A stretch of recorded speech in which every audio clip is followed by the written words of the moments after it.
نعرہ لگایا، جس سے جو اور مشرکین تھے ان کو اس تبدیلی کا علم ہو گیا۔ اور بنو حارثہ کی ایک عورت عمرہ بنت علقمہ، اس نے بھاگ کر وہ جھنڈا اٹھایا اور لوگوں کو بلانا شروع کر دیا۔ جب لوگوں نے جھنڈا دیکھا تو وہ سارے جھنڈے کی طرف آئے اور اکٹھے ہو گئے، جس کو بھی معلوم ہوتا وہ دوسرے کو بلاتا۔ اس طرح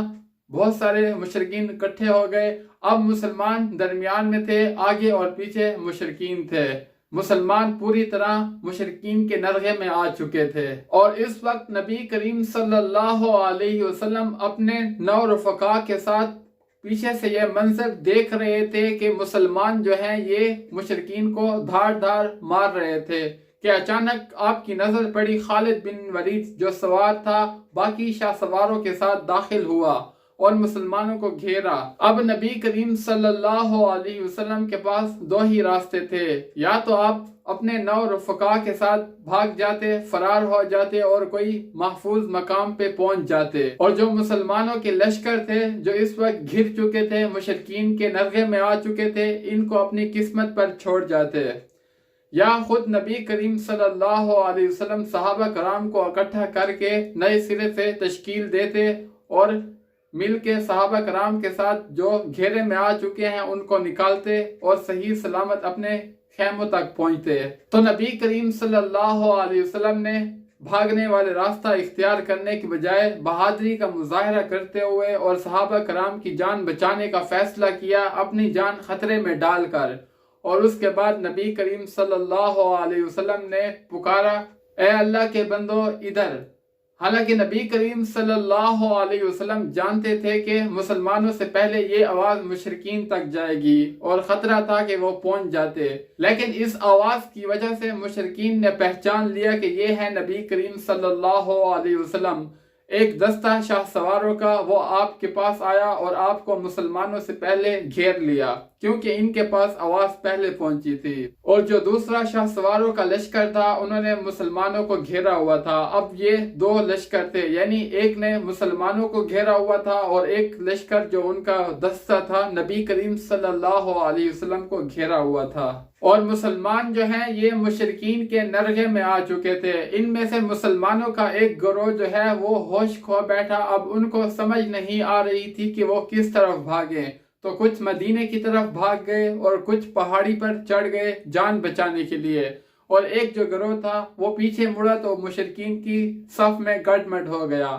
تو ایسے میں بعض مسلمانوں کے ہاتھ مسلمان شہید ہوئے۔ حضرت عائشہ صدیقہ رضی اللہ تعالی عنہ سے مروی ہے صحیح بخاری میں، وہ فرماتی ہے کہ احد کے دن مشرکین کو شکست فاش ہوئی، اور اس کے بعد شیطان نے آواز لگائی، اے اللہ کے بندو پیچھے ہو، تو اس کے بعد جو اگلی صف تھی وہ پچھلی میں شامل ہو گئی۔ حضرت حذیفہ رضی اللہ تعالی عنہ کے والد یمان، اور اسی میں حضرت حذیفہ رضی اللہ تعالی عنہ کے والد یمان شہید ہوئے مسلمانوں کے ہاتھ۔ وہ کہہ رہے تھے، مسلمانوں کو روک رہے تھے کہ یہ میرے والد ہے، اور لوگ جو تھے جو مسلمان تھے انہوں نے اپنے ہاتھ کو نہیں روکا اور دھوکے میں آ گئے، یعنی ان کو سمجھ نہیں آیا کہ یہ کون ہے، تو انہوں نے وار کیا جس سے یمان جو ہے وہ شہید ہو گئے۔ اور حضرت حذیفہ رضی اللہ تعالی عنہ نے ان کو صحابہ کرام کو یہ کہا کہ اللہ تعالیٰ آپ کی مغفرت کرے، اور حضرت عروہ کا بیان ہے کہ حضرت حذیفہ میں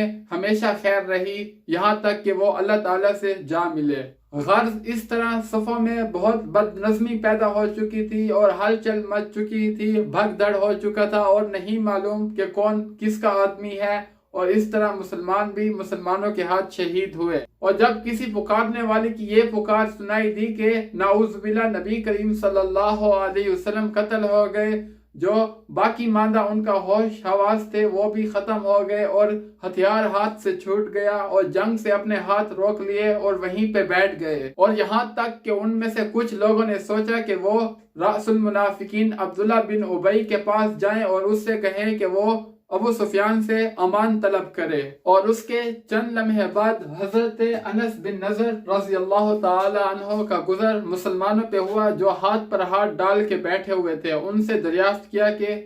کیا ہوا، تو انہوں نے کہا کہ محمد صلی اللہ علیہ وسلم قتل ہو گئے۔ تو اس کے بعد انس رضی اللہ تعالی عنہ نے فرمایا کہ اب تم زندہ رہ کر کیا کرو گے، جس مقصد کے لیے آپ نے جان دی ہے تم بھی اس کو پورا کرو اور لڑو اور مشرکین سے برات اختیار کرو۔ اور خود حضرت انس رضی اللہ تعالی عنہ نے ارادہ کیا کہ وہ مشرکین کے ساتھ لڑنے کے لیے چلے جائیں، اور اس کے بعد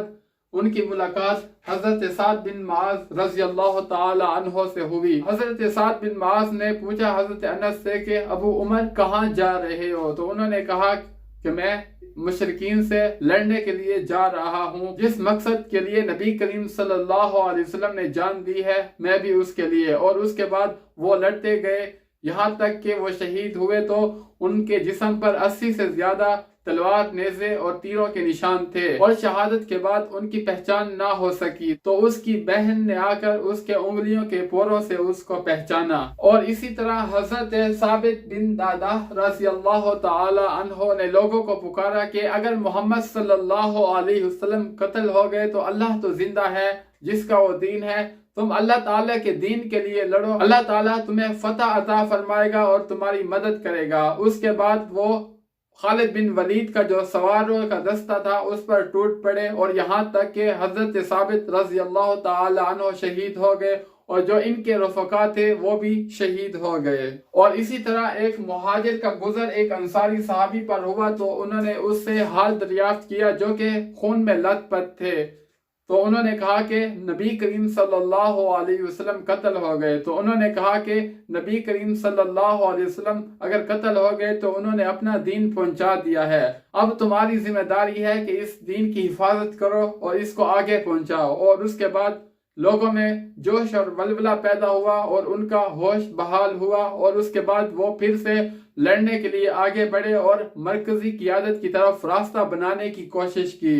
اتنے میں ان کو معلوم ہو گیا کہ نبی کریم صلی اللہ علیہ وسلم قتل نہیں ہوئے، وہ زندہ ہے، تو لوگوں میں پہلے سے زیادہ جوش اور ولولہ پیدا ہوا، اور پھر سے وہ تازہ دم ہو گئے اور جوش اور جذبے سے لڑنا شروع ہو گئے۔ اور مسلمانوں کا جو تیسرا گروہ تھا وہ نبی کریم صلی اللہ علیہ وسلم کی حفاظت کے لیے گیا۔ یہ گروہ مسلمانوں کی صف اول میں لڑ رہا تھا مشرکین کے ساتھ۔ جب ان کو معلوم ہوا کہ نبی کریم صلی اللہ علیہ وسلم کی جان کو خطرہ ہے، اور یہ لپک کر نبی کریم صلی اللہ علیہ وسلم کی طرف پلٹے، اور ان میں سر فہرست حضرت ابوبکر صدیق رضی اللہ تعالی عنہ، حضرت عمر، حضرت علی رضی اللہ تعالی عنہم، یہ تھے سر فہرست، اور یہ نبی کریم صلی اللہ علیہ وسلم کی حفاظت کے لیے فوراً بھاگے۔ اور ادھر مسلمان جو ہیں وہ مشرکین کے نرغے میں آ چکے، تو نبی کریم صلی اللہ علیہ وسلم نے صحابہ کی جان بچانے کے لیے خطرہ مول لیا اور آواز لگائی کہ اللہ کے بندے ادھر آؤ، میں یہاں ہوں محمد۔ تو یہ بات مشرکین نے پہلے سنی کیونکہ یہ زیادہ قریب تھے، اور یہ دوڑتے ہوئے آئے اور نبی کریم صلی اللہ علیہ وسلم کو گھیر لیا، اور آپ کے ساتھ اس وقت 9 صحابی تھے، جن میں سے 7 انصاری تھے اور 2 قریشی تھے۔ جب وہ آپ کے قریب آئے تو صحابہ کرام کے ساتھ ان کی لڑائی شروع ہو گئی، اور ان میں سخت مارکہ آرائی ہوئی، اور آپ صلی اللہ علیہ وسلم نے تاکید کی کہ لڑو، اور جو شہید ہوگا اللہ تعالیٰ اس کو جنت میں میرا رفیق بنائے گا۔ انصاری صحابی یکے بعد دیگرے لڑتے گئے اور باری باری شہید ہوتے گئے۔ جو آخری انصاری صحابی تھے ان کا نام عمارہ بن یزید بن اسکن تھا، جو لڑتے رہے یہاں تک کہ زخموں سے چور ہو کر گر پڑے، اور اس کے بعد 2 قریشی مہاجر صحابی رہ گئے تھے۔ اور جب حضرت عمارہ بن یزید بن اسکن رضی اللہ تعالی عنہ زخموں سے چور ہو کر گرے، تو اس وقت آپ کے پاس 2 جو قریشی تھے وہ حضرت طلحہ بن عبید اللہ اور سعد بن ابی وقاص رضی اللہ تعالی عنہ موجود تھے۔ صحیحین میں حضرت ابو عثمان رضی اللہ تعالی عنہ سے مروی ہے، وہ فرماتے ہیں کہ جب نبی کریم صلی اللہ علیہ وسلم مارکہ آرائی میں تھے، آپ کے پاس 2 لوگ تھے، حضرت طلحہ بن عبید اللہ اور سعد بن ابی وقاص کے علاوہ کوئی اور موجود نہیں تھا، اور نبی کریم صلی اللہ علیہ وسلم کے لیے یہ نازک ترین موقع تھا، اور مشرکین کے لیے یہ ایک سنہری موقع تھا، اور کہا جاتا ہے کہ انہوں نے اس کا پورا فائدہ اٹھایا اور نبی کریم صلی اللہ علیہ وسلم کو نعوذ باللہ قتل کرنے کی پوری کوشش کی، اور آپ پر تابڑ توڑ حملے کرتے رہے۔ اور جو مشرکین تھے یہ نبی کریم صلی اللہ علیہ وسلم پر تابڑ توڑ حملے کر رہے تھے، عتبہ بن ابی وقاص جس نے نبی کریم صلی اللہ علیہ وسلم کو پتھر مارا، جو آپ کو لگا تو آپ پہلو کے بل نیچے گرے اور جس سے آپ کا رباعی نچلے حصے کا دانت ٹوٹ گیا اور جو نچلے حصے کا ہونٹ ہے یہ بھی زخمی ہو گیا۔ اور اس کے بعد عبداللہ بن شہاب زہری جس نے نبی کریم صلی اللہ علیہ وسلم کی پیشانی زخمی کی، اور اس کے بعد ایک اڑیل سوار عبداللہ بن کما تلوار کا وار کیا جس سے نبی کریم صلی اللہ علیہ وسلم کو 1 مہینے تک تکلیف محسوس ہوتی رہی۔ البتہ نبی کریم صلی اللہ علیہ وسلم نے 2 زرہ پہنی ہوئی تھی جو کہ کٹ نہ سکی، اور اس کے بعد اس نے ایک اور وار کیا، وہ وار اس کا خالی نہیں گیا جو نبی کریم صلی اللہ علیہ وسلم کو ابری ہوئی ہڈی آنکھ کے نچلے حصے میں لگی، اور جو آپ نے خود پہنا ہوا تھا اس کی 2 کڑیاں جو ہیں وہ وہاں پہ چبھ گئیں، جس سے نبی کریم صلی اللہ علیہ وسلم کا خون بہنا شروع ہو گیا۔ اور اس وار کرنے کے ساتھ اس نے کہا کہ یہ لو میں توڑنے والے کا بیٹا ہوں، تو نبی کریم صلی اللہ علیہ وسلم نے چہرے مبارک سے خون صاف کرتے ہوئے فرمایا کہ اللہ تعالیٰ تمہیں توڑ ڈالے، اور یہ بات نبی کریم صلی اللہ علیہ وسلم کی اللہ تعالیٰ نے قبول کی، اور کہا جاتا ہے جنگ کے بعد یہ واپس مکہ پہنچا،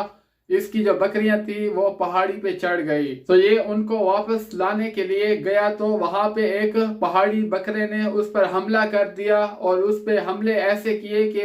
وہ حملوں کی وجہ سے لڑک کر پہاڑ کے نیچے گرا اور مر گیا۔ صحیح بخاری میں مروی ہے کہ نبی کریم صلی اللہ علیہ وسلم اس دن چل رہے تھے، سر سے خون بہہ رہا تھا اور دانت ٹوٹ چکا تھا، اور آپ صلی اللہ علیہ وسلم چہرے سے خون صاف کر رہے تھے اور یہ فرما رہے تھے کہ وہ قوم کیسے کامیاب ہو سکتی ہے جس نے اپنے نبی پر وار کیا، اس کو زخمی کیا،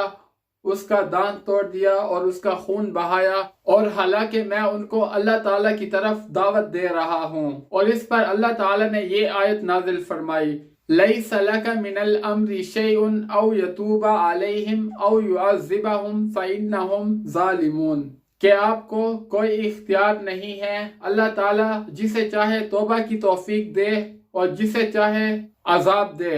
کہ وہ ظالم ہے۔ طبرانی میں یہ روایت ہے جس کا مفہوم ہے کہ نبی کریم صلی اللہ علیہ وسلم نے فرمایا کہ اللہ تعالیٰ ایسی قوم کو سخت عذاب دے جنہوں نے اپنے نبی کا خون بہایا اور اس کو تکلیف پہنچائی،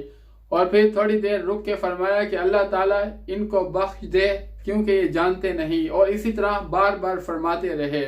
اور قاضی ایاز کی شفا میں یہ روایت ہے کہ نبی کریم صلی اللہ علیہ وسلم فرما رہے تھے کہ اے اللہ میری قوم کو ہدایت دے دے کیونکہ یہ مجھے جانتے نہیں ہیں۔ اور اس میں کوئی شبہ نہیں کہ مشرکین نے نبی کریم صلی اللہ علیہ وسلم کو قتل کرنے کی پوری کوشش کی، لیکن نبی کریم صلی اللہ علیہ وسلم کے آگے جو 2 صحابی تھے قریشی مہاجرین، حضرت طلحہ بن عبید اللہ اور سعد بن ابی وقاص رضی اللہ تعالی عنہ، جو نادر الوجود اور بہادری کے ساتھ مقابلہ کر رہے تھے، اور مشرکین کی کامیابی کو صرف 2 ہی نے ناممکن بنا دیا تھا، اور یہ دونوں عرب کے ماہر تیر انداز تھے اور تیروں کے وار کے ساتھ ان کو آگے نہیں آنے دے رہے تھے۔ اس سے حضرت سعد بن ابی وقاص رضی اللہ تعالی عنہ کی اہمیت کا پتہ چلتا ہے جو نبی کریم صلی اللہ علیہ وسلم کے دل میں تھی۔ آپ نے فرمایا کہ میرے ماں باپ آپ پر فدا ہوں، آپ نے کسی کے بارے میں ایسا نہیں فرمایا تھا۔ اور جہاں تک حضرت طلحہ بن عبید اللہ کا تعلق ہے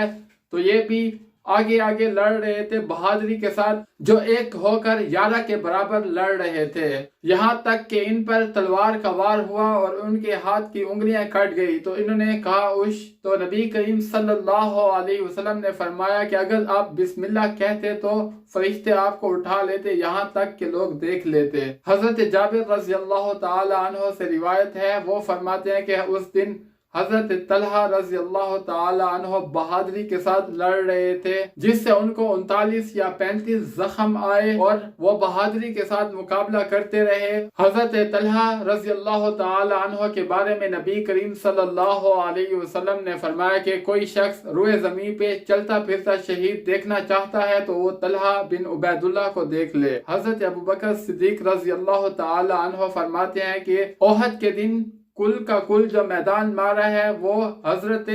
طلحہ بن عبید اللہ رضی اللہ تعالی عنہ نے، جس نے نبی کریم صلی اللہ علیہ وسلم کی حفاظت کی ہے اور فرمایا کہ میرے ماں باپ اس پر فدا ہوں، اور فرماتے تھے کہ ان پر جنت واجب ہو گئی ہے اور انہوں نے اپنا ٹھکانہ حور عین کے پاس بنا لیا ہے۔ اور اس نازک ترین موقع پر اللہ تعالیٰ نے مسلمانوں کی مدد فرمائی۔ صحیحین میں حضرت سعد رضی اللہ تعالی عنہ سے روایت ہے، وہ فرماتے ہیں کہ اس دن اللہ تعالیٰ نے مدد کی، میں نے دیکھا کہ 2 سفید پوش آدمی لڑ رہے تھے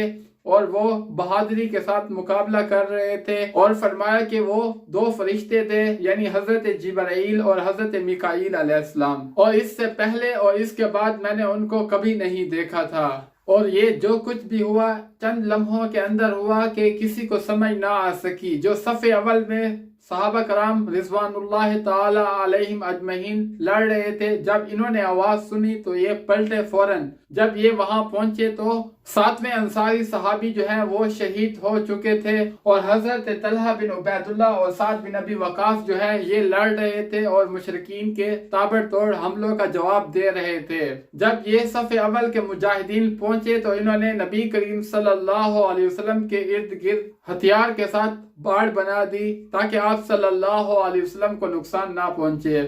اور جو صف اول میں تھے اور جو نبی کریم صلی اللہ علیہ وسلم کے پاس پہنچے ان میں سب سے پہلے حضرت ابوبکر صدیق رضی اللہ تعالی عنہ تھے۔ حضرت ابوبکر صدیق رضی اللہ تعالی عنہ سب سے پہلے نبی کریم صلی اللہ علیہ وسلم کے پاس پہنچے۔ جب آپ کو خبر ملی کہیں آپ کو نقصان نہ پہنچے تو آپ کی جان بچانے کی غرض سے بھاگے۔ جب یہ وہاں پہنچے تو آپ کے آگے حضرت طلحہ رضی اللہ تعالی عنہ آپ کی جگہ لڑ رہے تھے اور مشرکین کے حملوں کو روک رہے تھے، تو دل ہی دل میں کہہ رہے تھے کہ طلحہ تم پر میرے ماں باپ فدا ہوں، بار بار یہی کہہ رہے تھے۔ اتنے میں نے دیکھا کہ ابو عبیدہ بن جراح رضی اللہ تعالی عنہ دوڑتے ہوئے آ رہے تھے۔ وہ ایسی حالت میں تھے جیسے کوئی چڑیا اڑتی ہوئی آتی ہے، اور جب پہنچے تو نبی کریم صلی اللہ علیہ وسلم کے پاس آئے۔ اس وقت آپ زخمی ہو چکے تھے اور آپ نے فرمایا طلحہ کے بارے میں کہ اس نے اپنے اوپر جنت واجب کر لی ہے، اس کو سنبھالو۔ اور اس سے پہلے حضرت ابوبکر صدیق رضی اللہ تعالی عنہ نے وہ جو خود کی کیلیں تھی جو آپ کے چہرے مبارک پہ دھنس چکی تھی تو ان کو نکالنا چاہا، تو حضرت ابو عبیدہ بن جراح نے کہا کہ خدا کا واسطہ مجھے یہ کرنے دو۔ تو پھر انہوں نے اپنے دانتوں کے ساتھ اس کو آرام آرام سے نکالنے کی کوشش کی تاکہ آپ کو اذیت نہ ہو۔ انہوں نے ایک کیل نکالی جس سے ان کا نچلا دانت ٹوٹ گیا۔ اس کے بعد حضرت ابوبکر نے فرمایا کہ میں نے ارادہ کیا نکالنے کا، تو اس پر پھر ابو عبیدہ نے کہا کہ خدا کا واسطہ مجھے یہ نکالنے دو۔ تو پھر انہوں نے دانتوں کے ذریعے سے پھر دوسری جو کیل تھی وہ نکالی جس سے ان کا نچلا دوسرا دانت بھی ٹوٹ گیا۔ تو اس کے بعد نبی کریم صلی اللہ علیہ وسلم نے فرمایا کہ اپنے بھائی طلحہ کو سنبھالو جس نے اپنے اوپر جنت واجب کر لی ہے، اور اس وقت حضرت طلحہ رضی اللہ تعالی عنہ کو 10 زخم آ چکے تھے، 10 سے بھی زیادہ، اور اس نازک ترین موقع پر آپ کے پاس جان باز صحابہ کرام پہنچ گئے۔ حضرت ابو دجانہ، حضرت عمر اور باقی بہت سارے صحابہ کرام آپ کے پاس تشریف لے آئے، اور مشرکین کی تعداد لمحہ با لمحہ بڑھتی گئی، جس سے ان کے حملے پہلے سے زیادہ سخت ہوتے گئے اور زوراور ہوتے گئے۔